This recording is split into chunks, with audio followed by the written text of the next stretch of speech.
2014 ശില്പത്തിന്റെ നിർമ്മാണം ആരംഭിച്ചത്. 2020 നിർമ്മാണം പൂർത്തിയാക്കുകയും ചെയ്തു. അതേ വർഷം ഡിസംബർ 31 ശില്പം പൊതുജനങ്ങൾക്ക് തുറന്നുകൊടുത്തു.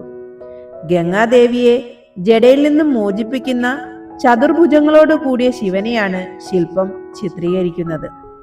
ശില്പത്തിന്റെ പിന്നിലെ വലത് കൈയിൽ ഡമരുവും മുൻ വലത് കൈ വലതു തുടയിലും പിന്നിലെ ഇടത് കൈയിൽ തൃശൂലവും മുൻ ഇടത് കൈ ജടയ്ക്കുള്ളിലൂടെ ഉയർത്തിയ നിലയിലുമാണ്. 20 അടി അഥവാ 6.1 മീറ്റർ ഉയരമുള്ള ഒരു പാറയിലാണ് ഈ ശില്പം സ്ഥാപിച്ചിരിക്കുന്നത്. കടലിനോട് വളരെ ചേർന്നുള്ളതിനാൽ കടൽക്കാറ്റിനെ പ്രതിരോധിക്കുന്ന തരത്തിലാണ് രൂപകൽപ്പന. ശിവരൂപത്തിന് താഴെ 3 നിലകളായി 3500 ചതുരശ്ര അടി വിസ്തീർണമുള്ള ഒരു ധ്യാന മണ്ഡപം നിർമ്മിക്കുന്നുണ്ട് കേട്ടോ.